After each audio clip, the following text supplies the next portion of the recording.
Okay, everyone, so let us continue where we left off this morning. And we just had a look at this very quite profound sutta called, what was it called again? Lump of Foam, I think it's called. And very profound, but also very beautiful. And sometimes it's just about kind of getting some Buddhist ideas, to hear them and to allow them to percolate a bit in your mind, just to get the feeling for what these things are. Some of them are very profound, so if you feel that it's a bit too much, don't be too concerned about that. Just allow it to be there on the back burner, so to speak, and see what it does to you over time, if it kind of works for you or does not. And this next sutta is also quite profound. It's following on in many ways in a similar kind of vein. And this is from a small extract from the Sabbasava Sutta. And it's about a non-self and about how this idea of a sense of self, how it usually works, and what we can do to overcome that, and how we deal with such issues. And again, it's quite profound, but it's quite interesting. And at least for me, it is interesting. I guess everyone is a bit different. But we'll have a quick look at this, and then we'll move on to more kind of practical ideas, perhaps. But it's all practical, really, because it all belongs together. It's all part and parcel of the same teaching. A bit of theory, a bit of practice. It all kind of comes together in the end. So this is the Sabbasava Sutta, all the taints. And this is how it goes. So this is just a short extract of quite a long sutta. I say that the destruction of the taints is for one who knows and sees, not for one who does not know and see. Who knows and sees what? Wise attention and unwise attention. When one attends unwisely, unarisen taints arise, and arisen taints increase. When one attends wisely, unarisen taints do not arise, and arisen taints are abandoned. So the first thing here, this word taints, is actually the word asava in Pali. And the word asava, the taint, is a very weak translation for the word asava. The asavas are the root corruptions in the mind, the root defilements in the mind that are essentially the kind of almost the final determinant of what decides whether we are going to be stuck in samsara or not. And these asavas are usually three in number: the kama asava, the asava of sensual desire, the corruption, the defilement of sensual desire; the bhavasava, which is the corruption or defilement of being attached to existence. Bhava is existence. Then you have avijjasava, which is the problem, the corruption of ignorance or of delusion itself.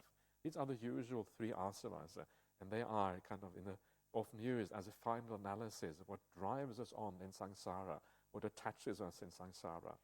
One way of translating the word asava is as outflowing, because it makes the mind flow out into the world, flows out into existence, carries on, projects itself into the future, attaches to the world, and so on, drives this process called samsara. That is what the asavas do in the kind of the deepest sense.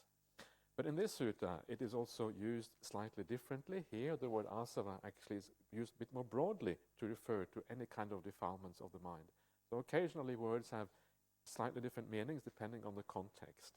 So here it is used in a slightly different way here.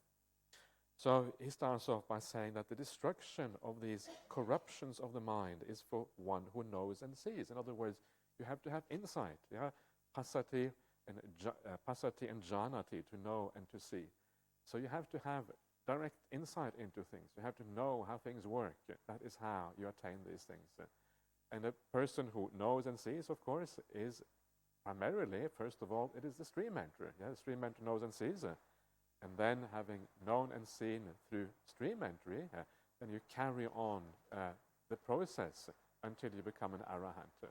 That's when you have the destruction of the asavas. Can you hear okay despite the rain? Is it all right? Yeah, you can hear. Okay, good. Excellent. Please let me know if there is any problem like that. So that is the starting point, destruction of the asavas. And what is it that is required? Who knows and sees what? And to know who knows and sees wise attention and unwise attention. This is yoniso manasikara and ayoniso manasikara, two very important words or phrases in the Pali Suttas. And It's only when you become a stream enter. When you become a stream enter, you actually have full yoniso manasikara, full ayoniso manasikara. You know fully how to attend in the right way and how to avoid attending in the wrong way. Why? Because you know what is wholesome, you know what is unwholesome, you know where the defilements are, you know what the purity of the mind are. You have seen the Four Noble Truths, so you know the nature of the path, yeah? All of this has become clear to you because that's part of the insight into the Four Noble Truths. So only then, only at that point, do you have yoniso manasikara. In other words, it is established in you. And before that, one of the things that we are all striving for on the path is to attain as much yoniso manasikara as we possibly can, and to get rid of the ayoniso manasikara. We want to reflect wisely, yeah, as much as we can, not unwisely. This is what the whole practice is about. You want to know where your defilements lie. You want to know how to speak in the right way. Am I coming from defilements or not? What is driving this speech right now? Am I being egocentric, or am I being kind of altruistic towards the world around me? And sometimes it's very hard to tell. Sometimes the defilements are so subtle, you don't really know exactly where you're coming from. So this idea of uncovering the deeper layers of the mind, uncovering the problems, understanding what is wholesome and unwholesome, this is very much a part, very important part of this path. And this is why, and this is very why the reflection on your meditation after you meditated is so important. Looking at your mind, knowing yourself, knowing where your problems are, uncovering it layer by layer by layer, so you can actually go deeper and deeper and eventually see through this altogether. And this is why this word yoniso manasikara is so important, because every time you have yoniso manasikara, you are heading in the right direction. Every time you have ayoniso manasikara, unwise attention, you're going in the wrong direction. You're increasing the defilements, increasing your binding to samsara. You're kind of adding a bit of glue to samsara, and you can't really get off anymore. So yoniso manasikara goes back to the very beginning of the path. When you start out, the first time you hear about the Buddhist teachings, and you think, yeah, this is it. I finally found something useful in my life. Until now, I've been struggling. I've been trying to kind of find some principles to live by. Haven't really found anything useful.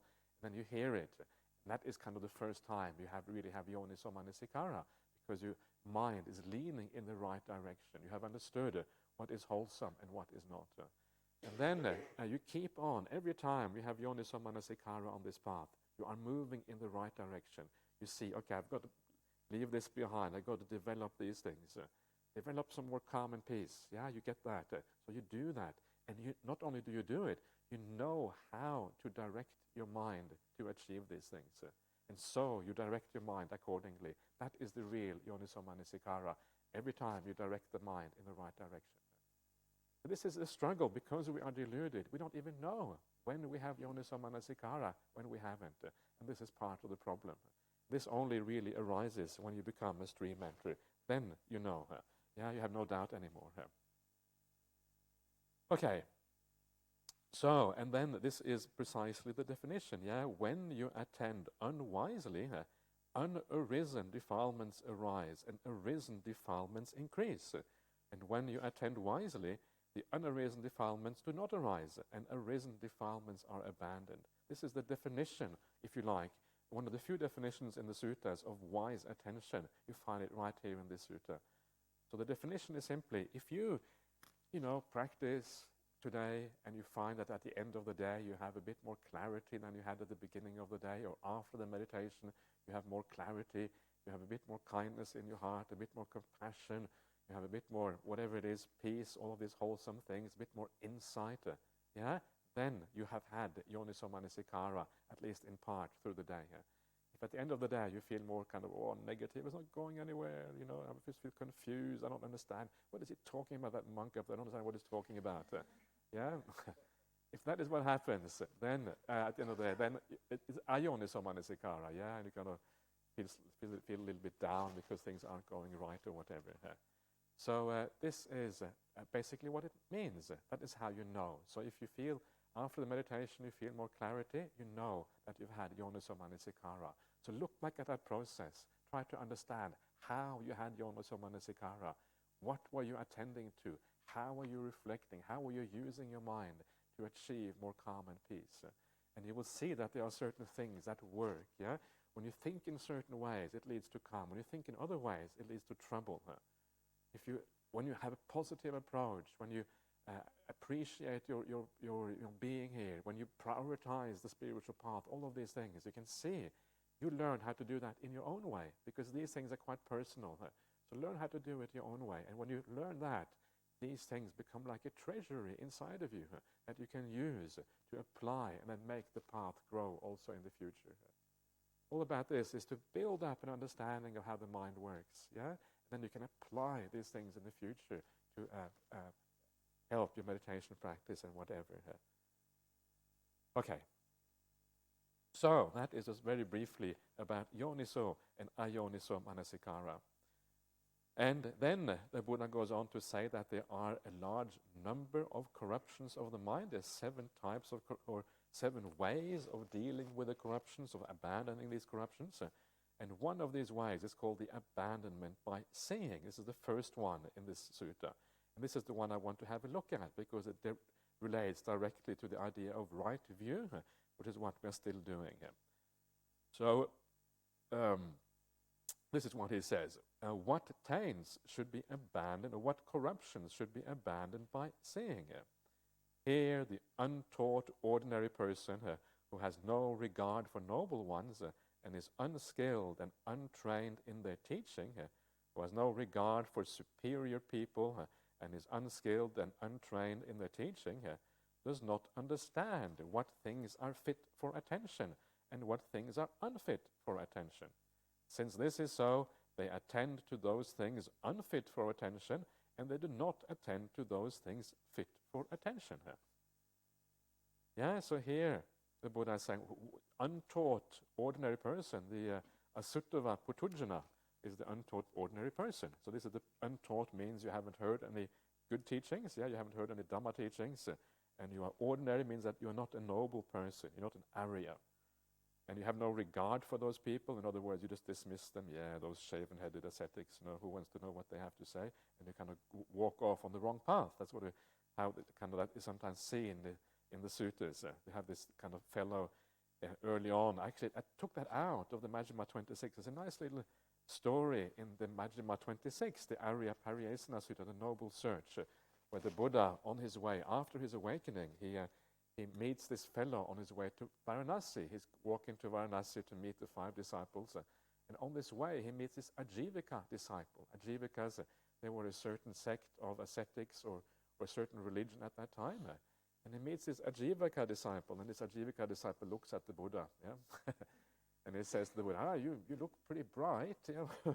What happened to you? Yeah? What's going on? Why do you look so bright? And then the Buddha comes out with this beautiful verse about, how the house builder has been... He said, no, that's maybe not there. I can't remember. So it's a very beautiful verse about it being the conqueror who has conquered all and all this. And then this Ajivika disciple, he kind of just shakes his head, yeah, and he kind of walks off the wrong way afterwards.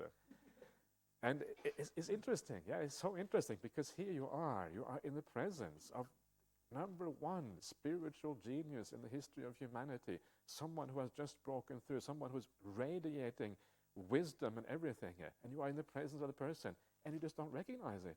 You can't see it. You're completely blind. And then the metaphor is that he walks off on a bypath. Umagga means like the wrong path. Yeah, literally. So he just walks off, and he kind of disappears into the big bad world of samsara again. He was so close. And the question for myself is always, well, people say, okay, we just wait, we just chill until Maitreya comes, just relax, Maitreya will come around soon, just wait for that. But if Maitreya comes, probably I will just be like this Ajivika disciple. I will meet the Buddha, say, yeah, whatever, and I will walk off the wrong path, yeah? And this is the problem. We just don't know what's going to happen, because we haven't got that wisdom often to actually recognize these things. So please don't wait for Maitreya. Please, now is the time to do these things, yeah? Now is the opportunity here, because things are so impermanent and unreliable here. So anyway, this is the untaught ordinary person. And also the same thing, untrained in true men, it says here. This true men is the Saparisa. Saparisa again being the Aryas, the noble ones. And because you're untrained in all of that, you have no idea what is fit for attention and what is unfit for attention. This goes straight back to what we were saying before, yeah, the yoniso and ayoniso manasikara. And this ties in with the sutta I did here last year. For those of you who were last year, during my retreat last year, it's a nice little sutta in the Anguttara Tens, number 61, which is called Avijja. It's a very nice sutta. I would really recommend you to have a look at that one. And if you can't grasp it fully, that sutta, because it's quite involved, I think I have done that one at Dhammaloka Center, so you can listen to the recording of that if you wish. And a very beautiful sutta which starts off by saying that first of all you meet what is it, Sapurisa or Kalyanamitta? I can't remember which word is it. Anyway, you meet someone who is like a noble one, yeah, at the beginning. Then you hear the Dhamma. When you hear the Dhamma, you gain faith. And from that faith comes the yoniso manasikara. Because the Buddha, initially, yoniso manasikara, the wise attention, is not ours. We haven't got it yet. So initially, the Buddha tells us, well, this is how you attend. And you think, yeah, this makes sense. And so you follow the way the Buddha prescribes how to attend to things, how to think about things, how to perceive, how to reflect, and all of that. So it comes out of faith, which is interesting. Yeah, initially, wisdom, wise attention, comes from faith, which is quite slightly counterintuitive. We think of these things as slightly different, but the wisdom initially comes from faith. And then you develop that wisdom, and as you do so, gradually it becomes your own, until eventually you become a stream mentor. Then it is fully your own wisdom, and you know what these things are. Wise attention, unwise attention. So because you haven't got a clue, yeah, because you don't know what's going on, you attend to those things unfit for attention, and you do not attend to those things that are fit for attention, the Buddha says here. So what does this mean in practice? And the Buddha says, what are the things unfit for attention that he attends to? And this goes on for quite a while, and it's quite interesting the way this is expressed here. There are things such that when he attends to them, the unarisen corruption of sensual desire arises in him, and the arisen corruption of sensual desire increases. The unarisen corruption of desire for existence, of being, it says here, arises in him, and the arisen corruption of desire for being increases. And the unarisen corruption of avijja, arise in him, and the arisen corruption of avijja increases. So this is how you decide, whether you are attending wisely or not. In other words, if negative states arise in you, if they are becoming more, it means you are attending unwisely.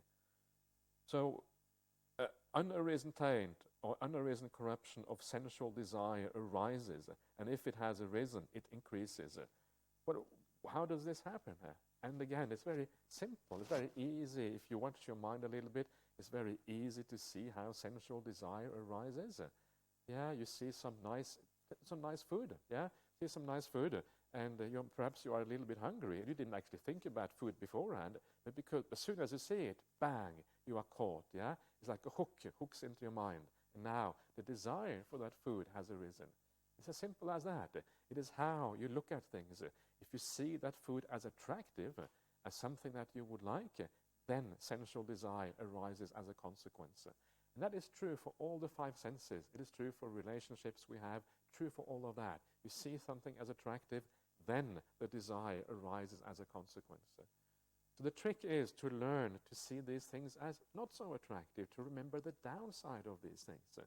When you remember the downside, that is where you give up that sensual desire. This is what is meant by wise attention, understanding the downside, the limitations of these things. So you remember that. And this is not so easy to do because sensual desires tend to be so attractive to us, they tend to be so enjoyable. This is what people often live for, to enjoy themselves and all these kind of things. But it's actually quite hard to do. And this is one of the reasons why a little bit of meditation already shows you the way, the path forward. Because you start to see that actually the happiness of meditation can be, sometimes it is, depending on how deep you go, far superior to the sensual world. The sensual world always involved with craving. Craving itself is an irritation and a problem. You're never where you want to be. Always a distance between where you are and where you want to be. Yeah, if you look at that, you start to see it's a feeling of dissatisfaction, never being content, which is very, very different from meditation when it starts to work out. This is how you gradually uncover this problem, and how you start to find alternative routes to kind of guide yourself around the sensual pleasures of the world. But again, as I said yesterday, I would usually recommend people to focus on ill will much more than sensuality, because ill will is by far the worst problem and also easier to deal with. But I will talk more about sensual pleasures later on, just to give you some guidance on how, at least how to think about these things. The arisen taint of being, of existence. Yeah, so this is a kind of just enjoying the feeling of existence. As I mentioned before today, the sense of doing, we take ourselves to be the doers, and we get off on doing simply because we identify with the doer. This is like that. We do lots of stuff, and we do more and more just to gratify the feeling of doing inside, so we can kind of exist in that sense, Or the ego, we want to build up the ego because the ego kind of demands gratification as well. We want to become more this or that. We want to become more powerful or whatever it is, Because the ego desires power. That's kind of one of the functions of the ego, to desire power, because when you have power, you can control more. The ego wants to control because then you have a larger playing area where you can kind of enjoy yourself and all of that sort of stuff. This is what the ego does. When you go inside of yourself, you're letting go of the external world. You're actually controlling also less and less. This is part of the path of meditation practice.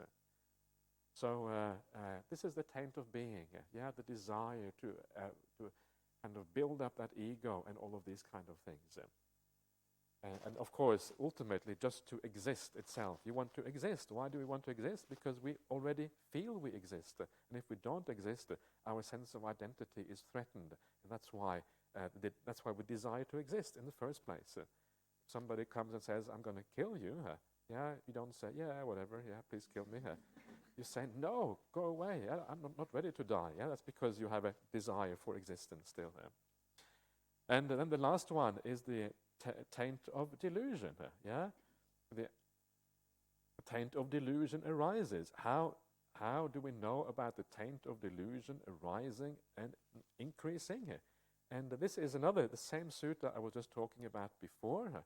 The one where you have, first of all, you meet the superior people, the Aryans. From meeting them, then you have the hearing the good Dhamma, you have faith, and then you have yoniso manasikara. The same sutta also explains the things that cause delusion in the mind, cause avidya. And the sutta says the thing that causes avidya is, or not really causes it in a final sense, but kind of increases it and keeps it going up and down depending how strong they are, is the 5 hindrances. The 5 hindrances are the things that are the nutriment, it says in that sutta, the ahara, for avidya, for delusion. So simply by reducing the 5 hindrances, and that's such an important part of the path, we do that all the time, just by being kind, just by thinking in the right way, just by being peaceful in meditation practice, we are actually reducing the 5 hindrances. So hopefully you will see yourself emerging from delusion a little bit. Do you know what I mean by emerging from delusion? It means that some days you feel perhaps more clarity, you feel more sense of, your mind is kind of calm and easy, and you look around and you have a clarity about what is going around you. Other days you feel completely confused, you don't know up from down or backwards from forwards, it's just completely all over the place. I'm sure you know exactly what I mean, right? Because the mind is always changing like this.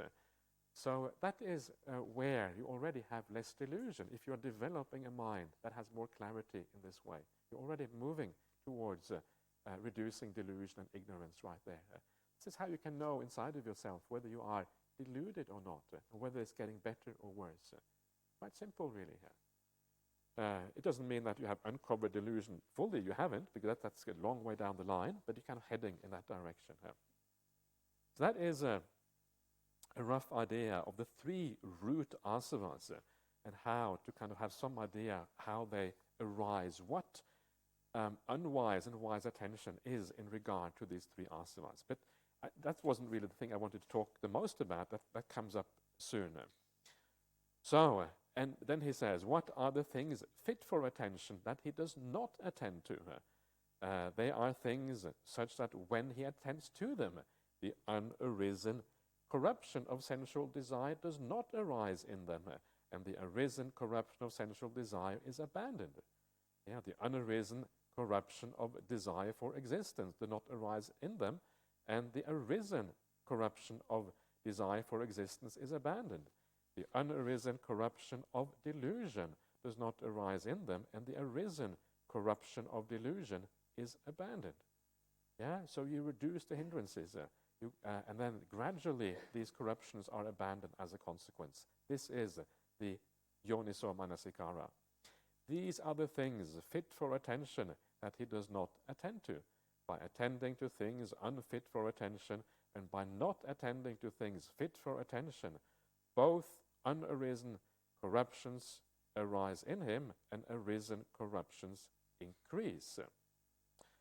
So that is the basic outline. And now we come to a very specific way of looking at this. And this is really the reason why I wanted to have a look at this sutta, but also all of this information about wise attention is also quite interesting, I thought, so I let it be in there. But now we come to a specific instance of unwise attention.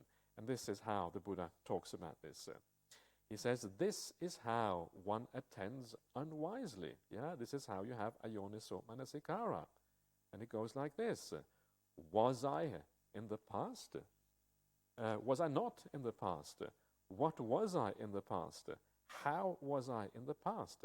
Having been what did I become in the past? Shall I be in the future? Shall I not be in the future? What shall I be in the future? How shall I be in the future? Having been what shall I become in the future?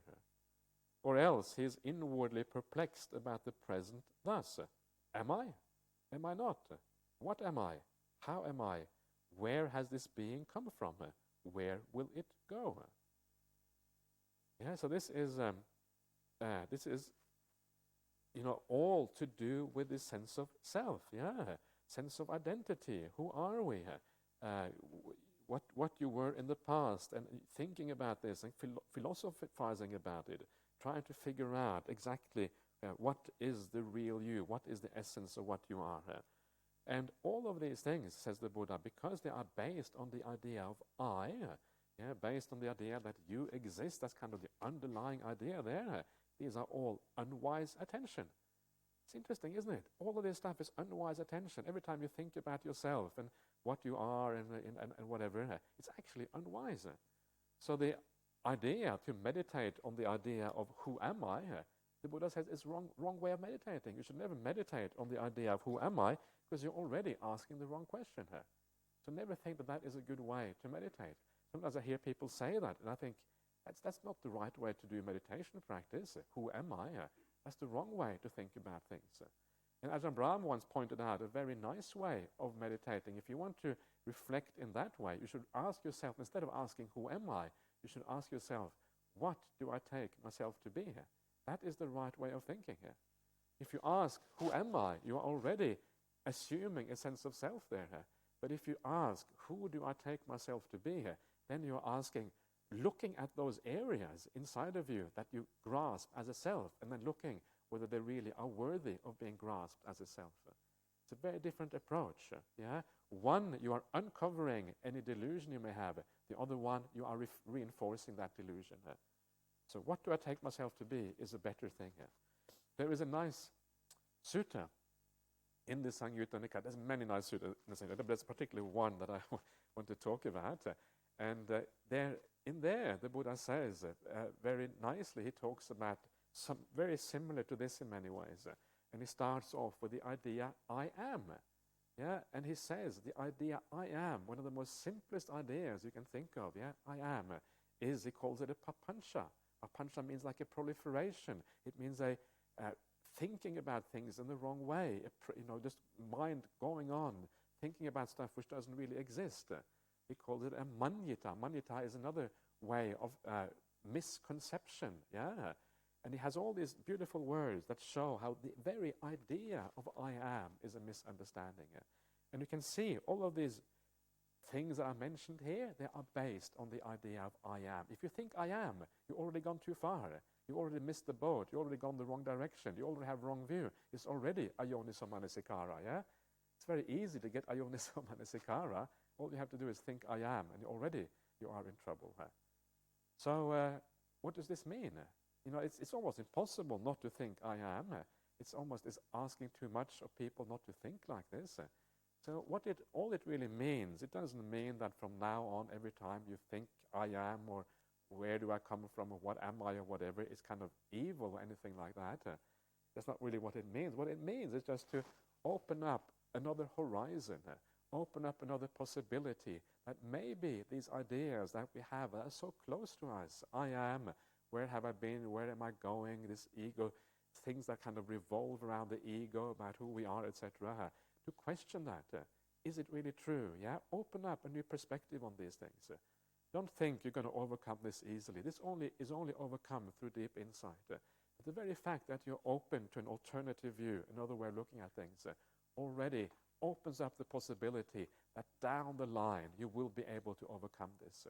If you never question these thoughts, if you take them for granted, it means you are stuck in a wrong view. You're stuck in a misconceived way of looking at reality. And if you are stuck in that, you can't get out of it. But first of all, you have to question the validity of these things, and then you have a possibility of emerging from these things. How do we do this in practice? And in practice, it's actually very simple again. It comes back to the things that I've been talking about the last couple of days. In your meditation, you start to see how the self, becomes less and less. There's less and less of the 5 khandhas in there. Everything becomes simpler and simpler. And there's less and less areas that the self can exist. You're giving up the body. You're giving up the senses. You're giving up so much. And those things you have given up, well, the self can't be there. Yeah? So you kind of reduce in the area where the self can possibly be, until one day you see the impermanence of everything. And that's where everything gets given up. So watch that, what happens in meditation. Yeah, first of all, it's delightful, it's really happy to give up the sense of self. You feel better as you do so, but also it gives you this insight into those areas that cannot be a self. Why? Because they disappear, and when they disappear, well, you are still there, but those things obviously were not essential to you. If they had been essential to you, they couldn't have disappeared in the first place. So this is how we do it. Yeah, there's nothing particularly fancy about it. It's fairly kind of straightforward. This is the problem with these kind of slightly more philosophical approaches to the Dhamma. It's easy to be lost in the philosophy without really understanding how to apply it properly. So then the Buddha goes on. When he attends unwisely in this way, one of 6 views arise in him. The view self exists for me arise in him as true and established. Or the view no self exists for me arises in him as true and established. Or the view I perceive self with self arises in him as true and established. Or the view I perceive not self or non-self with self arises in him as true and established, or not self. Or the view I perceive self with not self arises in him as true and established. Or else he has some such view as this. It is this self of mine that speaks and feels and experiences here and there the result of good and bad actions.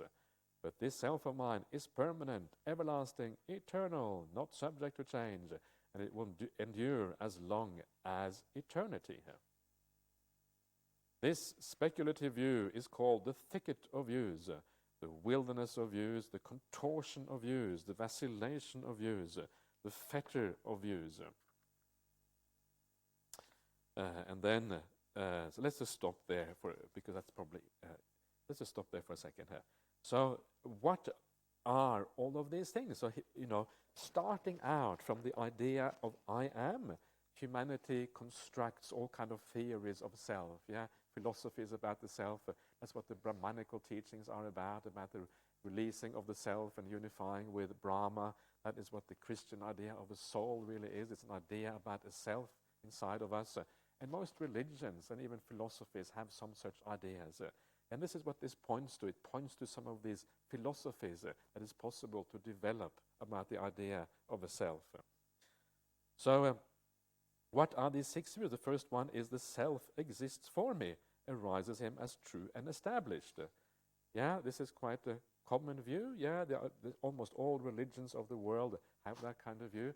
The idea that when you die, you carry on afterwards. Yeah, Christianity has that view. Hinduism has that view. It's found almost everywhere in religions. Very, very common. Yeah, and it is, from a Buddhist point of view, it is driven from the desire to exist and from the perception that there is a true self inside of us.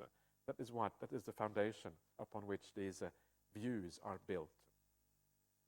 And then there is the other view, no self exists for me. Yeah, this particular view is not the same as the Buddhist insight. This particular view refers to the idea that when you die, you pass away, everything is just finished. Yeah, the kind of modern atheist view of the world, or the modern materialist view of the world. And when you die, everything is gone, everything is finished, blank, okay, existence is over. That is that particular view, and also a very common view in the world. And surprisingly, a view which goes back all the way back to the time of the Buddha.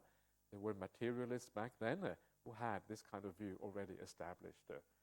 So it's not often we think, that, wow, we are so sophisticated, we have all this kind of view, but actually humanity has always been quite sophisticated in terms of philosophy and views, and I suspect that these particular views have existed as long as humanity has been around.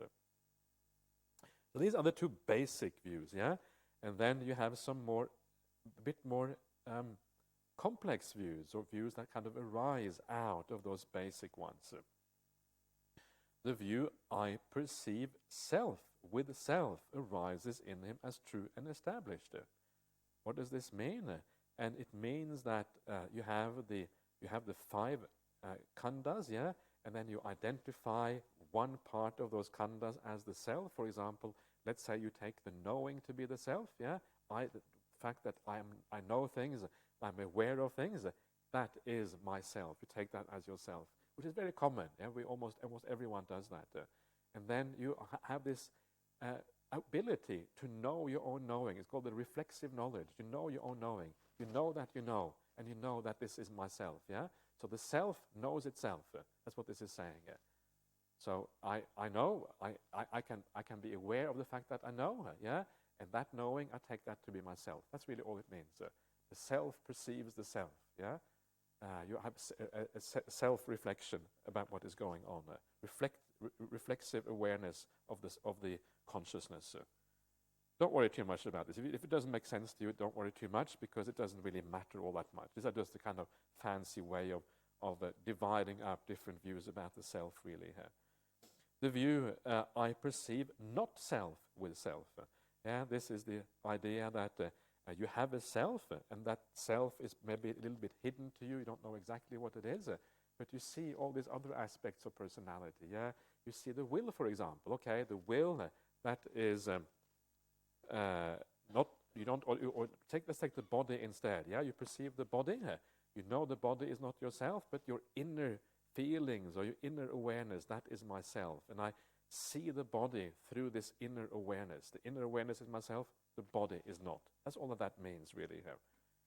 And then the last one, I perceive self with not self. This is the sense that this would be, for example, you take the doing to be yourself, and then the awareness is aware of the doing. The awareness is not self, but the doing is self.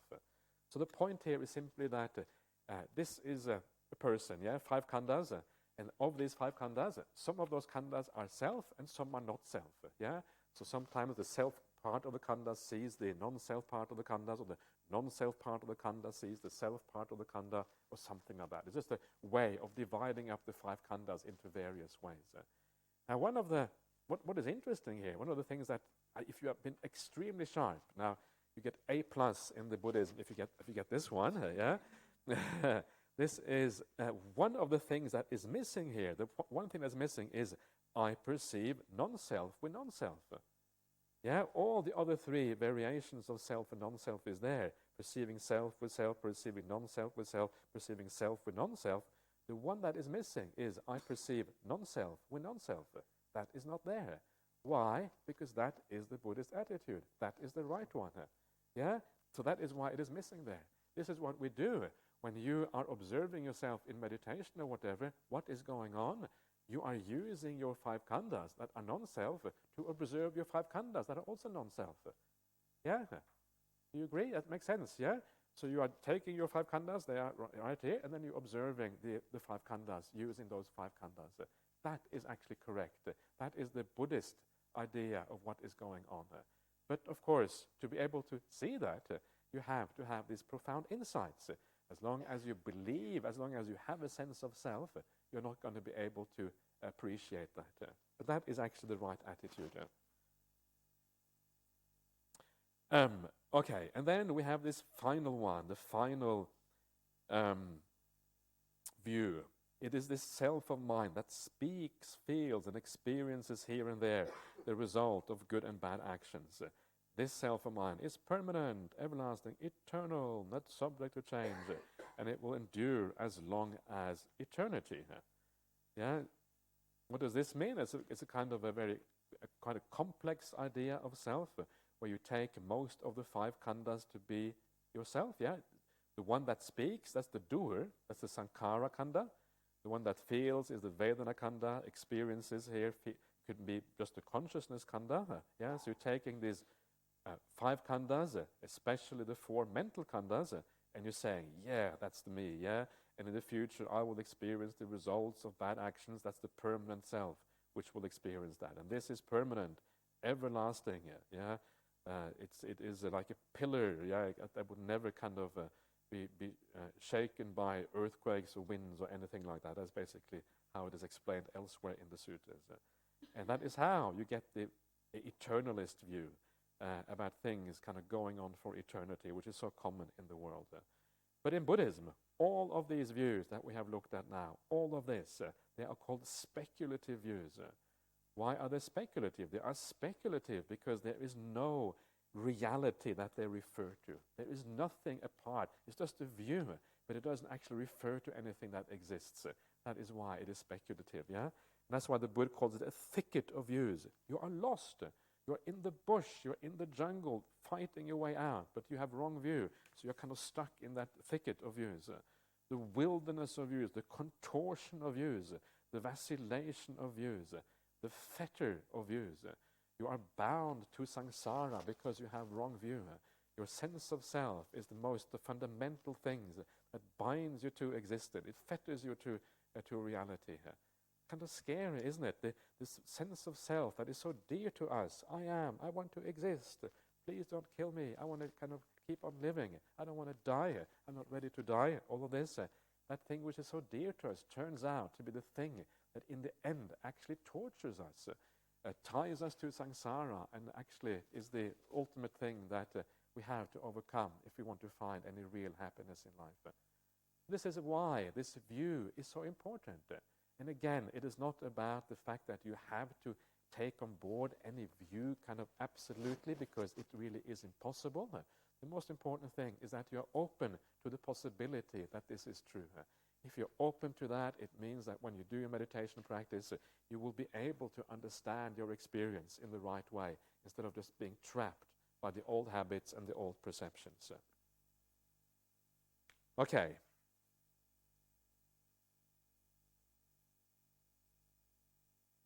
So, then the Buddha says, fettered by the fetter of views, the untaught ordinary person is not freed from birth, old age, death, from sorrow, lamentation, pain, grief, and despair. He is not freed from suffering, I say. So that is the problem with wrong view. And now we have the other side of the equation. The well-taught, noble disciple who has regard. What is the Pali word there? I can't remember now. Anyway, it doesn't matter. Who has regard for the noble ones and is skilled and trained in the Dhamma. Who has regard for superior people and is skilled and trained in the Dhamma. Understands what things are fit for attention and what things are unfit for attention. Since that is so, they do not attend to those things unfit for attention, and they attend to those things fit for attention. Yeah, so this is the idea of kind of getting going in the Dhamma. What are the things unfit for attention that they do not attend to? they are things such that when they attend to them, the unarisen corruption of sensual desire, the unarisen desire does not arise in him. Is that right? It does not arise in him. I'm not sure what's happened there. And the arisen taint of ignorance. No, sorry. Yeah. Okay. Yeah, that's correct. Yeah, increases. These are the things unfit for attention that he does not attend to. And what are the things fit for attention that he attends to?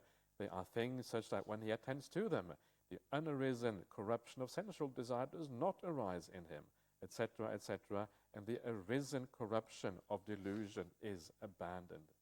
These are the things fit for attention that he attends to by not attending to things unfit for attention, and by attending to things fit for attention, unarisen corruptions do not arise in him, and the arisen corruptions are abandoned.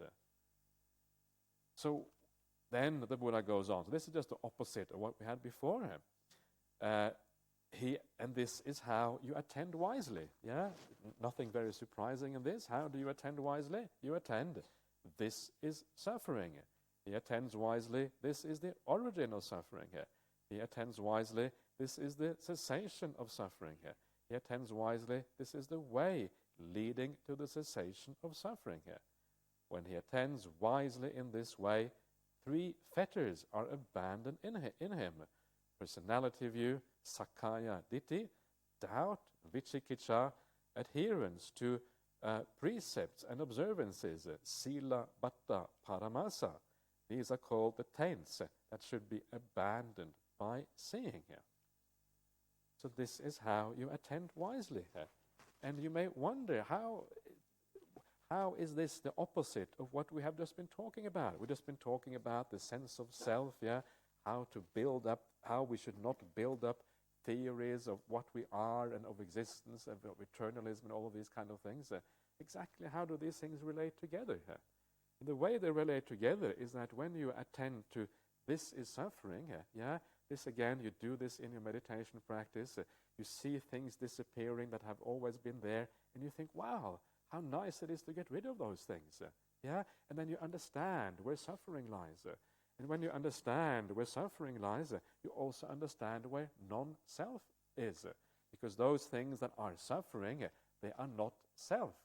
If something is impermanent, if something is suffering, it is not self by definition, because by definition a self is something which is always there and is something which is happy. So by attending in this way, you are counteracting all this tendency to exist, to be, and your ego gradually decreases.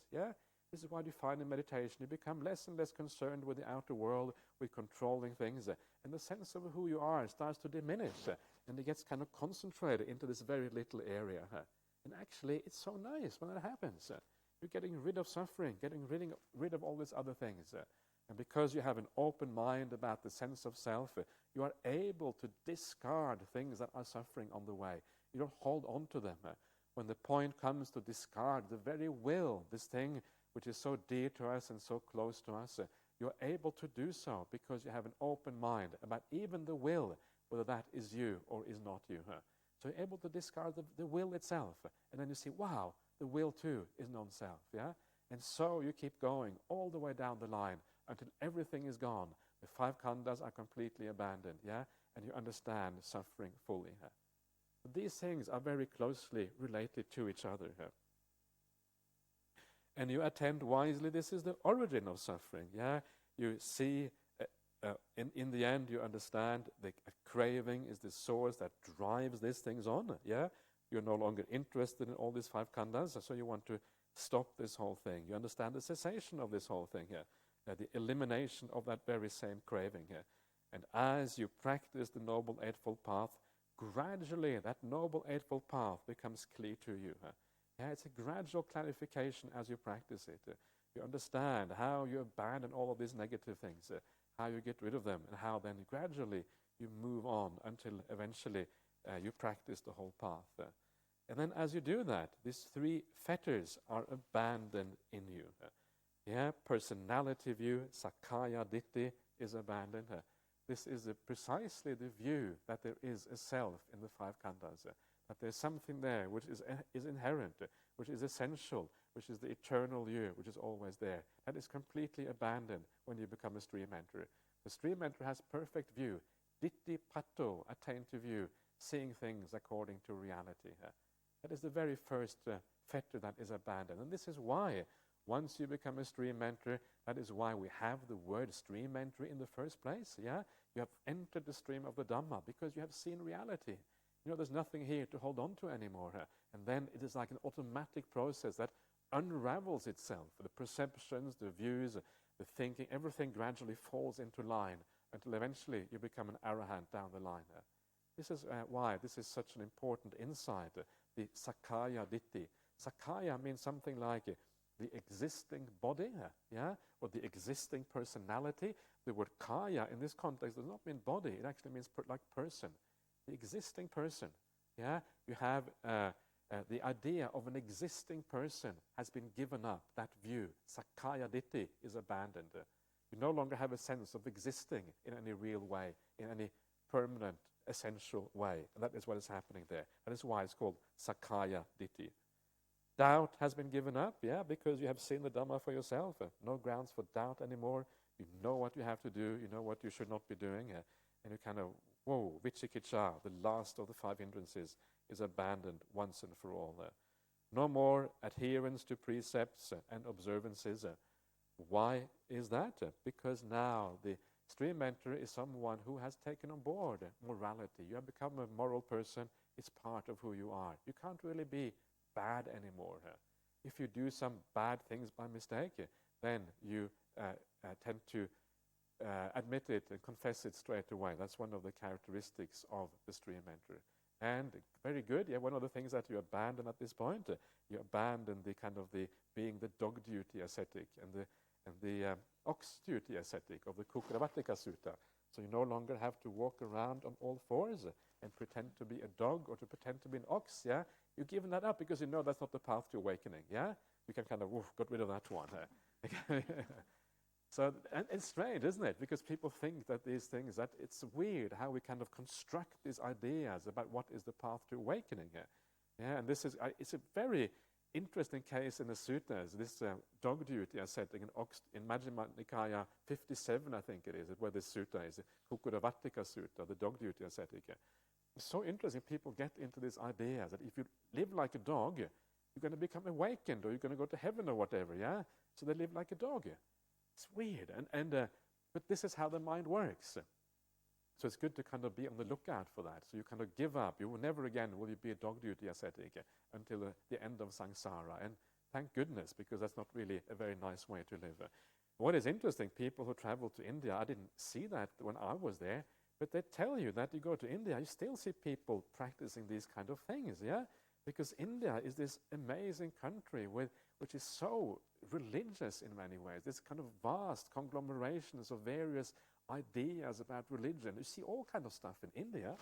I must admit, I love India because it's so diverse, and all of these things that you see there, and you can see how that so occasionally enlightened beings will come out of that, because everyone is trying, some very foolishly, but some very wisely.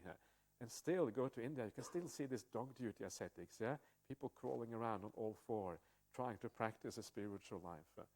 And very, very fascinating here. Anyway, so that is then gone. And so these are the three fetters that are abandoned in you. And when they are abandoned in you, you become a stream enterer. That is the very definition of stream entry here. So again, these things are not to be taken so much as what you have to do. These are not prescriptions for how to practice. These are results of the practice. So don't be too concerned if you have a little bit of Sakkaya Ditthi. You're going to have that regardless. Just remember to have the openness of mind that allows you to challenge these ideas. That is what is important. Don't be afraid if you cling on and attach a little bit to your precepts. That's good. Just know that when you become a stream enterer, then that clinging, then that attachment will be abandoned automatically all by itself. Okay, so that sutta took a lot longer than I had expected. I was sort of thinking 10 minutes, but That was that was an hour gone already. But once you get into these things, it's quite interesting. I hope you enjoy these kind of things. If you don't, it is okay. Yeah, I don't expect everyone to enjoy everything on this retreat. Please don't feel obliged to enjoy things. These are some of the most theoretical things I will look at. From now on, we're going to be looking at much more practical things and things that are easier to relate to. But it's always interesting, I think, to look at this idea of right view in a bit of detail, because it is the foundation of the path. Get these things right, and you really kickstart the process of practice. It's because it kind of pushes you in the right direction. And for that reason, I'm going to spend at least 1 or 2 more sessions tomorrow to look at right view before we really start looking at the practice tomorrow. But there will be more practical aspects of right view, not quite as theoretical as these ones. Anyway, that is all for now, and we'll see you again this evening at 7:30.